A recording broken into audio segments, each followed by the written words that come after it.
कैसे दिखाऊं क्योंकि मैंने तो अपने इन हाथों से अकेला मार दिया था। मैया यानी सुरुचि शर्मिंदा हो गई, अंदर से दरवाजा लगा लेती है। तो उसी समय ध्रुव आवाज लगाने लगे, मैया दरवाजा क्यों लगा लिया? मैं जानता हूं कि तुम शर्मिंदा हो क्योंकि तुमने अपने हाथों से मुझे ढकेला मार दिया था, पर लेकिन मैया तुमने तो बहुत अच्छा किया मेरे साथ में। शर्मिंदा मत हो, दरवाजा खोलो। तो ध्रुव आवाज लगा रहे हैं, मैया कि मात दरवाजा खोलो। ये मैया कि मैया दरवाजा री खोलो, आई गो तेरो सोतेलो लाल।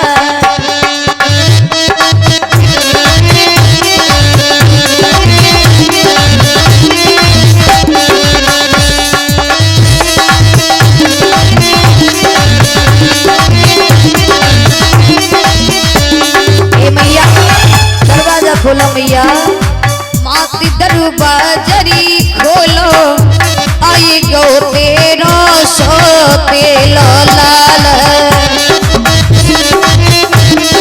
जय हो।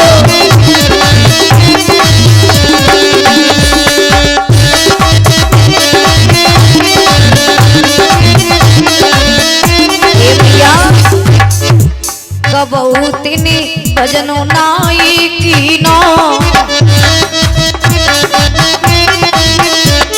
हरि ने दर्शन मोई दीनो। प्रभु ने दर्शन मोई दीनो। बोलो री कछु मुखसी बोलो, आई गो तेरो सोतेलो लाल।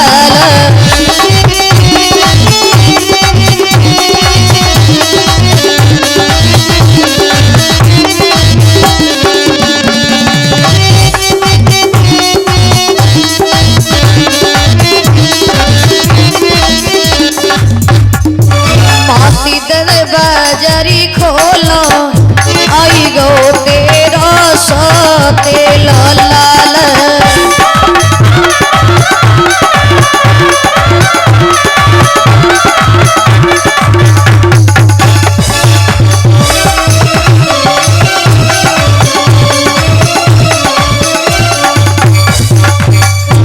जब आवाज लगाई मेरे प्रेमी भक्तों, उसी समय मौसी दरवाजा खोल देती है। मौसी के चरणों में सर रख दिया और कहने लगी, ध्रुव मैया चिंता मत करो ये मौसी, मुझे पता है तुम शर्मिंदा हो। अरे इसमें शर्मिंदा होने वाली कौन सी बात है, आपने तो बहुत बड़ा एहसान किया है मेरे ऊपर। अगर तुम मुझे उस दिन धकेला नहीं मारती तो आज मुझे भगवान की प्राप्ति नहीं होती। वो तुम्हारी ही देन है कि तुम्हारे एक धकेला देने से मुझे भगवान की प्राप्ति हो गई। तुमने तो बहुत बड़ा एहसान किया है मेरे ऊपर। ध्रुव अपनी मौसी से मिलकर के पिताश्री से मिले। उस समय सुनीति महल में आ चुकी थी, क्योंकि पुत्र के ब्रह में सुनीति मैया रोते रोते अंधी हो गई थी। तो महाराज उत्तानपाद सुनीति को महल में ले आए थे। ध्रुव पिताश्री के मिलकर के मैया के पास में पहुंचे। जब सुनीति के पास में पहुंचे और कहने लगे, मैया मैंने कहा था ना कि मैं भगवान के दर्शन करके भगवान की प्राप्ति करके आऊंगा। मैं दर्शन करके आया हूँ, मैं अपने पिताजी की गोदी में बैठ के आया हूँ। मैया सुनीति कहने लगी, लाला मैं कैसे जानूं कि तू दर्शन करके आया हो? तू मेरा ही पुत्र है, मैं तो अंधी हो चुकी हूँ। ध्रुव ने क्या किया कि भगवान विष्णु का ध्यान करके मैया की आंखों में फूंक मारी तो रोशनी आ जाती है। मैया कहने लगी, लाला मैं कैसे जानूं कि तू दर्शन करके आया भगवान के? एक बार तू मुझे दर्शन करा देगा तो मैं समझ जाऊंगी कि तू भगवान के दर्शन करके आया। मैया की बात को कैसे टाल सकता था? बोले, मैया अगर ऐसी बात है तो मैं तुम्हें दर्शन जरूर कराऊंगा। ध्रुव ने भगवान विष्णु का आह्वान किया और जैसे ही भगवान विष्णु का आह्वान किया है मेरे प्रेमी भक्तों, भगवान विष्णु महल की अटिया पे दर्शन देने लगे और कहने लगे, हैं सुनीति तुमने बड़े कष्टों का सामना किया है, बड़े ही प्रसन्न है और फिर भी आपने सुख की कामना नहीं की, बड़े प्रसन्न है, इसलिए वरदान मांग लीजिए। इधर उत्तानपाद भी खड़े हैं, सुरुचि भी खड़ी हुई है, ध्रुव उत्तम मैया सुनीति खड़े हुए हैं। पर लेकिन भगवान सिर्फ दो ही लोगों को दिखाई दे रहे हैं, क्या है? ध्रुव को और मैया सुनीति को।